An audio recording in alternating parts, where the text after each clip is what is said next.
తెలుసుకుంటాడు. చాలాసార్లు మన స్వార్థం చెప్పేది విని స్వార్థపు స్వరమే దేవుని స్వరమనుకొని పొరపాటు చేస్తాము. ఈ విషయంలో మనమెంతో జాగ్రత్త వహించాలి. అవతలి వ్యక్తి అక్కర తీర్చడమే ప్రేమకు అర్థవంతమైన వ్యక్తీకరణ. నన్ను ప్రేమించు అని అడిగినప్పుడు అసలు నీ అక్కర ఏదో నీకు తెలియకుండా అవ్యక్తంగా అడుగుతావు. నీ అక్కర తీర్చగలవాడే నిన్ను ప్రేమించేవాడు. ప్రేమించే వ్యక్తి ప్రేమించబడగోరుతాడు. ప్రేమ ప్రతిస్పందనను కోరుతుంది. వైవాహిక ప్రేమలో ఈ స్పందన ప్రతిస్పందన చూడగలం. స్త్రీ ఒక భార్యగా ప్రత్యేకతను దేవుని వరంగా పొందింది. భర్త ఈ విషయంలో దేవునికి ఎంతో కృతజ్ఞత చూపాలి. ఆమె పిల్లలను కంటుంది, పిల్లలను పెంచుతుంది. ఆ పనికి దేవుడామెను ప్రత్యేకించాడు. స్త్రీ ఉద్యోగం చేసినా ఊళ్ళేలినా ఆమెలోని సహజమైన దైవదత్తమైన శ్రద్ధ తన కుటుంబం, తన భర్త, తన పిల్లలు, తను. అసలు తన వ్యక్తిత్వానికి పొడిగింపే కుటుంబం అనుకుంటుంది. అయితే పురుషుడి వ్యక్తిత్వానికి పొడిగింపు వృత్తి, ఉద్యోగం, పని, సంపాదన, కృషి, భవిష్యత్తు. ఈ విషయంలో స్త్రీ పురుషుల ఉద్రేక స్థాయిలో ఎంతైనా వైవిధ్యం ఉంది. పురుషుడు చేసే పనికి కుటుంబంలో స్త్రీ సాటి అయిన సహాయం. పురుషుడు చేసే పనికి అతని భార్య అర్థాన్ని, నాణ్యతను సంతరిస్తుంది. పురుషుడు పాట అయితే దాని స్వరకల్పన స్త్రీ. స్త్రీ స్త్రీగానే ఉండాలి. పురుషుడు ఆదాము, స్త్రీ హవ్వ. మాతృత్వం, గృహ నిర్మాణం మొదలైనవి స్త్రీకి దేవుడిచ్చిన ఆధిక్యతలు. పురుషుడు బయట చేసే పని కంటే భార్య ఇంటిలో అంతకంటే ఎక్కువ పని చేస్తుంది. పురుషుడిలాగా ఆమె గుర్తింపు కోరదు. పురుషుడు భర్తగా తాను సంపాదించిందంతా ఇచ్చినా ఇంకా ఆమెకు ఎంతో రుణపడి ఉంటాడు. కుటుంబంలో స్త్రీ పురుషులిద్దరి ప్రత్యేక స్థానాలను గమనించాలి. స్త్రీ విషయంలో పురుషుడు అసూయపడాల్సింది ఏదీ లేదు. పురుషునిది బాహిర ప్రవృత్తి, స్త్రీది అంతర్గత చిత్తవృత్తి. తనను తన పిల్లలను భర్త కాపాడతాడని నిశ్చింతగా ఉండిపోతుంది స్త్రీ. స్త్రీ పురుషులు ఒకరి వ్యక్తిత్వాన్ని ఒకరు గౌరవించాలి.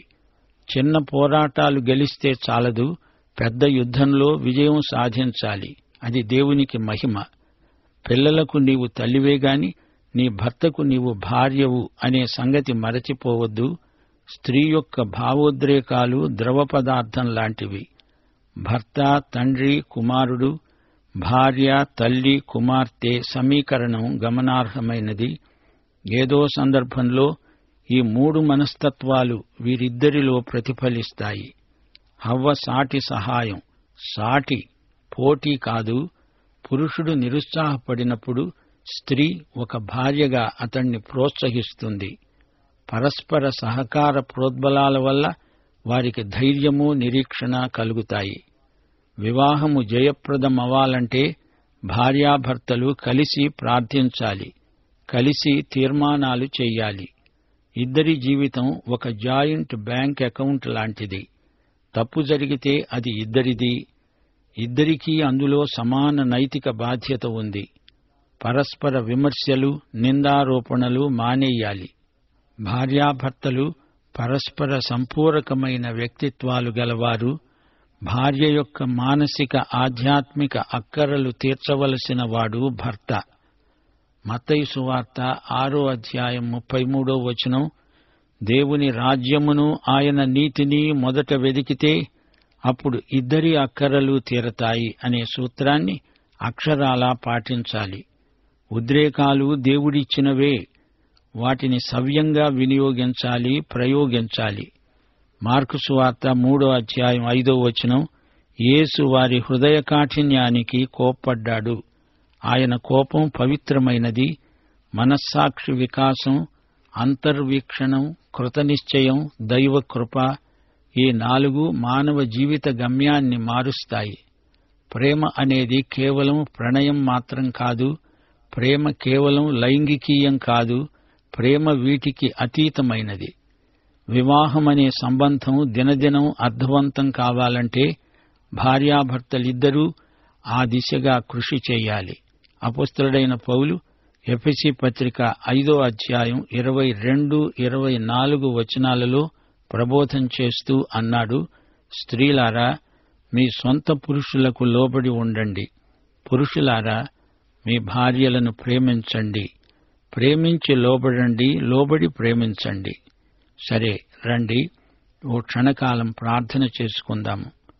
పరిశుద్ధ దేవా, మా పరమ తండ్రి, నీకు మా హృదయపూర్వకమైన కృతజ్ఞతాస్తుతులు. మా శ్రోతలను, వారి కుటుంబాలను ఆశీర్వదించండి. యేసుక్రీస్తు యొక్క సంఘ శరీరమందు మమ్ములను సాటి అవయవములుగా చేసినందుకు నీకు కృతజ్ఞులం. మా శ్రోతల కుటుంబములలో పిల్లలు క్రీస్తు జ్ఞానమందు, ఆయన ప్రేమయందు ఎదుగునట్లు వారిని పెంచడానికి తల్లిదండ్రులకు అధిక కృప అనుగ్రహించుమని నిన్ను వేడుకుంటున్నాము.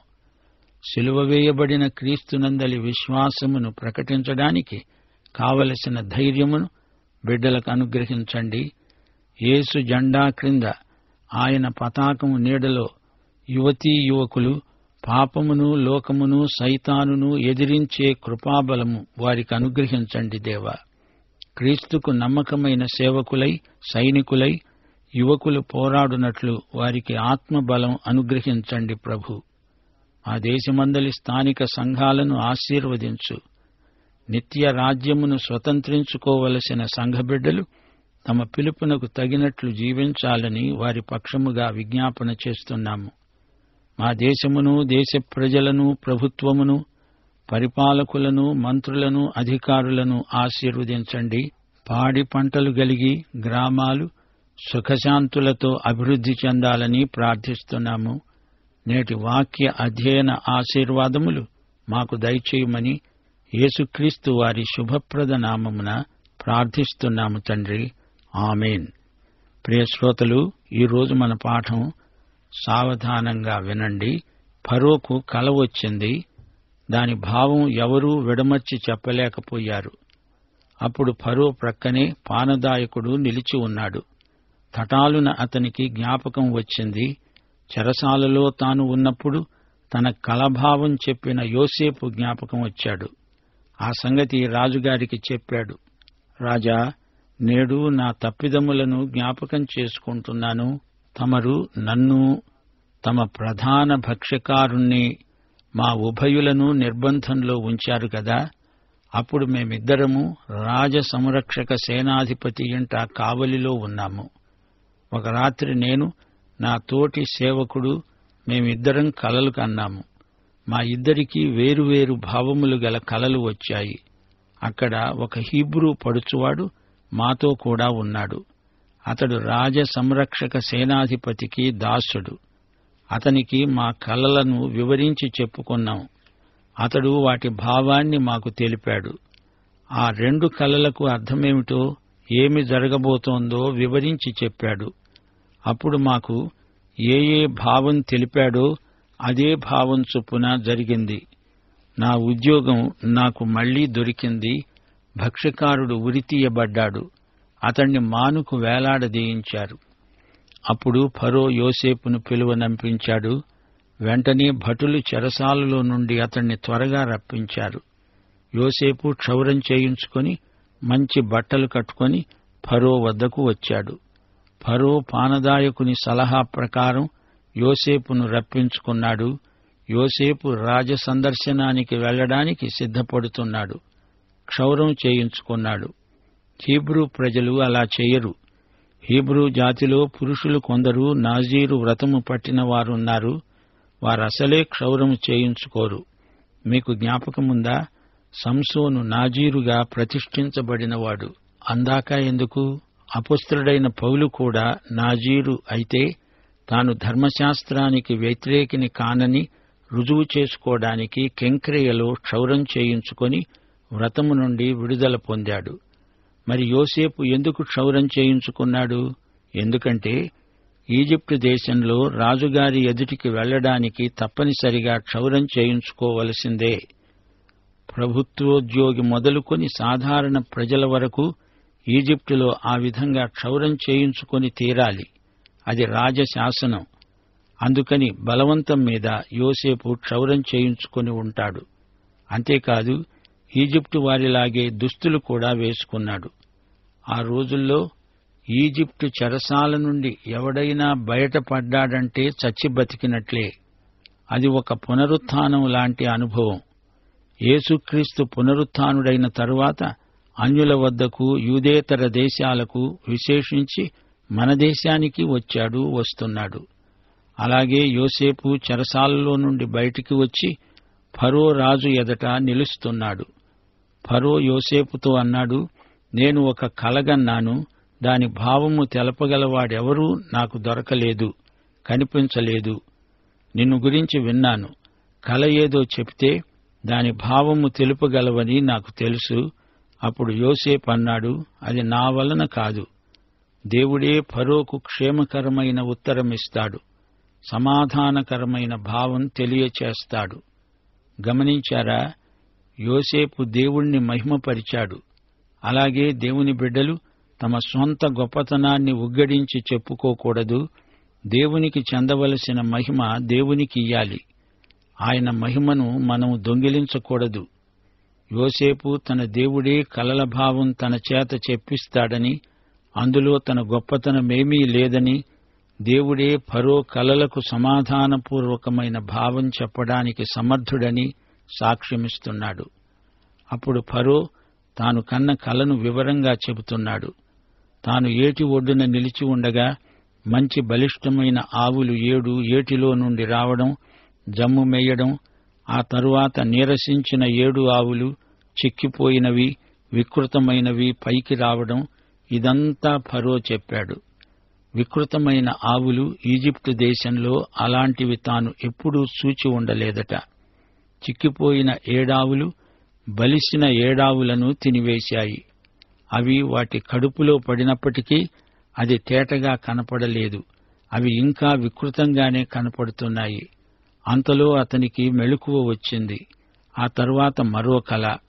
ఒకే దంటున పుష్టిగల 7 మంచి వెన్నులు పుట్టకొచ్చాయి.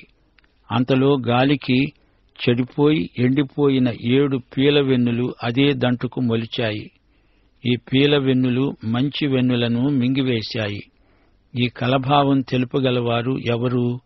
ఫరోకు అట్టివాడెవడూ దొరకలేదు. అప్పుడు యోసేపు ఫరో కలకు అర్థం చెప్పాడు. రాజా, మీ కల వెలిబుచ్చే అర్థం ఒకటే. దేవుడు తాను చెయ్యబోయేది ఫరోకు ముందుగా చెబుతున్నాడు. 7 మంచి ఆవులు 7 మంచి సంవత్సరాలు, అలాగే 7 మంచి వెన్నులు 7 సంవత్సరాలు. కల ఒక్కటే. చిక్కిపోయి వికృతమై పైకి వచ్చిన 7 ఆవులు 7 సంవత్సరాలు. తూర్పుగాలి చేత చెడిపోయిన 7 పీలవెన్నులు 7 కరువు సంవత్సరాలు. రాజా, నా మాట వినండి. దేవుడు చెయ్యబోయేది మీకు ముందుగా తెలుపబడింది. దేవుడు మీకు జరగబోయేది చూపించాడు. ఈజిప్టు దేశమంతటా బహు సమృద్ధిగా పంటలు పండే 7 సంవత్సరాలొస్తాయి. కరువు గల 7 సంవత్సరాలు వాటి తరువాత వస్తాయి. ఈజిప్టు దేశమందు పంట సమృద్ధి విషయం అందరూ మరచిపోతారు. ఆ కరువు దేశాన్ని పాడు చేస్తుంది. కరువు చేత మునుపటి పంట సమృద్ధి సంగతే ప్రజలు మరచిపోతారు. అది మిక్కిలి భారమైన కరువు. గమనించండి, ఫరోకు వచ్చిన 2 కలల భావం ఒక్కటే. 7 సంవత్సరాల సమృద్ధి తరువాత 7 సంవత్సరాల కరువు. దేవుడు జరగబోయేది ఫరో రాజుకు కొన్ని కలల ద్వారా, సంకేతాల ద్వారా తెలియచేస్తున్నాడు. దేశమంతా భయంకరమైన కరువు చేత ఎంతో బాధపడుతుంది. ప్రజలకు తిండి గింజలు దొరక్క బాధపడతారు. ఇది తప్పకుండా జరుగుతుంది. పశువులకు మేత దొరకదు. అందుకే 2 కలలు వచ్చాయి. ఒకే వాస్తవాన్ని 2 విధాలుగా దేవుడు చూపుతున్నాడు. ఈ కార్యం దేవుని వలన నిర్ణయించబడింది. ఇది దేవుడు శీఘ్రంగా జరిగిస్తాడు. అందుచేతనే ఆ కల ఫరోకు రెట్టించబడింది. ఈ కరువు ఒక ప్రత్యేకమైన ఉద్దేశ్యముతో దేవుడు రప్పిస్తున్నాడు. ఇలాంటి పరిస్థితిలో ఫరో ఒక దేశానికి రాజుగా, బాధ్యత గల వ్యక్తిగా ఎలాంటి చర్య తీసుకోవాలి? అదే విషయాన్ని దేవుడు యోసేపు నోట పలికిస్తున్నాడు. ఫరో వివేక జ్ఞానములు గల ఒక మనుష్యుని చూసుకోవాలి. ఈజిప్టు దేశము మీద అతణ్ణి నియమించాలి. ఆ దేశం మీద అధిపతులను నియమించాలి. సమృద్ధిగా పంట పండే 7 సంవత్సరాలలో ఈజిప్టు దేశమంతటా ప్రజల వద్ద నుండి పంటలో 5వ భాగం వసూలు చెయ్యాలి. ఈ విధంగా మంచి సంవత్సరాలలో దొరికే ఆహారమంతా సమకూర్చి ఆ ధాన్యము ఫరో చేతికి అప్పగించి ఆయా పట్టణాలలో ఆహారం సరఫరా గిడ్డంగులలో భద్రం చెయ్యాలి. కరువు చేత ఈ దేశం నశించిపోకుండా నిలువ చేసిన ఈ ఆహార ధాన్యం ఈజిప్టు దేశంలో రాబోయే కరువు సంవత్సరాలు 7 ఈ దేశమందు నిలువ చేయబడుతుంది. ఈ మాట ఫరో దృష్టికి, సేవకులందరి దృష్టికి తృప్తికరంగా ఉంది. ఈ సలహా యుక్తమైనది అని అందరూ ఒప్పుకున్నారు. యోసేపు ఫరోకు ఇచ్చిన సలహా జ్ఞానయుక్తమైనది. ఈ రోజున ప్రభుత్వాలు నిర్వహిస్తున్న ఆహార సంస్థలకు అలనాడు యోసేపే అంకురార్పణ చేశాడు. ఆహార ధాన్యాలు నిలువ చెయ్యాలి. కరువు సమయంలో అవి అక్కరకు వస్తాయి. ఫరో తన సేవకులను చూచి అన్నాడు, ఇతని వలె దేవుని ఆత్మగల మనిషిని కనుగొనగలమా? ఫరో అన్నాడు, దేవుడే ఇదంతా నీకు తెలియపరిచాడు. నీవలె వివేక జ్ఞానములు గలవారు ఎవరూ లేరు. నీవు నా ఇంటికి అధికారివై ఉండాలి. నా ప్రజలందరూ నీకు విధేయులై ఉంటారు. సింహాసన విషయంలో మాత్రమే నేను నీకంటే పైవాడనై ఉంటాను అని యోసేపుతో అన్నాడు. ఫరో యోసేపుతో అన్నాడు, ఈజిప్టు దేశమంతటి మీద నిన్ను నియమించి ఉన్నాను. యోసేపు ఎంత పైకి హెచ్చించబడ్డాడో గమనించారా? ఫరో యోసేపును చూచి ఎంతో ఆశ్చర్యపోయాడు. కలల భావం చెప్పడమే కాదు, రాజకీయ వ్యవహారాలలో కూడా అతనికి సమర్థత ఉన్నది. గొప్ప కరువు రాబోతున్నది. ఒక్క ఈజిప్టే కాదు, సమస్త లోకానికి అది దుర్భరమైన క్షామకాలం. ఈజిప్టులో మంచి నదులున్నాయి. నీటి పారుదల సమృద్ధిగా ఉంది. వర్షపాతం మీద ఆధారపడవలసిన పని లేదు. మధ్య ఆఫ్రికా నుండి నైలు నది ఈజిప్టు గుండా ప్రవహిస్తుంది. వర్షాలు బహు తక్కువ. అయినా పంటలకు కావలసిన జలం నైలు నది సరఫరా చేస్తుంది. నదీ తీరం మంచి సారవంతమైన భూమి. అయినా 7 సంవత్సరాలు భయంకరమైన క్షామం రాబోతోంది. యోసేపు మాటలు విని అతనికి భవిష్యత్తును గూర్చిన జ్ఞానం ఎంతో ఉన్నది అని చెప్పి ఆశ్చర్యపోయాడు ఫరో. యోసేపు మేధ ఎంతో సునిశితమైంది. రాబోయే 14 సంవత్సరాలలో ఏమి జరగబోతోందో అతడు తేటగా గ్రహించగలిగాడు. అతనికి ఉన్న శక్తి సామర్థ్యాలు ఈజిప్టు దేశంలో ఎవరికీ లేవని ఫరో తెలుసుకున్నాడు. పోతీఫరు ఇంటిలో యోసేపు పొందిన అనుభవాలు అతణ్ణి ఒక గొప్ప బాధ్యత గల నాయకుడుగా రూపొందించాయి. దేవుని కృప అతనికి సమృద్ధిగా లభించింది. అతని విశ్వసనీయత ఉత్తమ స్థాయికి చెందింది. కొంతకాలం పోతీఫరు ఇంటి మీద అధికార బాధ్యతలు నిర్వహించాడు. గాని ఇప్పుడు దేశమంతటి మీద అధికారి కాబోతున్నాడు. చెరసాలలో నుండి సింహాసనం మీదికి ఆరోహణము అనేది ఊహించరానిది. ఫరో తన చేతనున్న ఉంగరము తీసి యోసేపు చేతికి పెట్టాడు. సన్నపు నారబట్టలు అతడికి తొడిగించాడు. అతని మెడకు బంగారు గొలుసు వేశాడు. తన 2వ రథము మీద అతణ్ణి ఎక్కించాడు. వందనం చెయ్యండి అంటూ జనులు నినాదాలు చేశారు.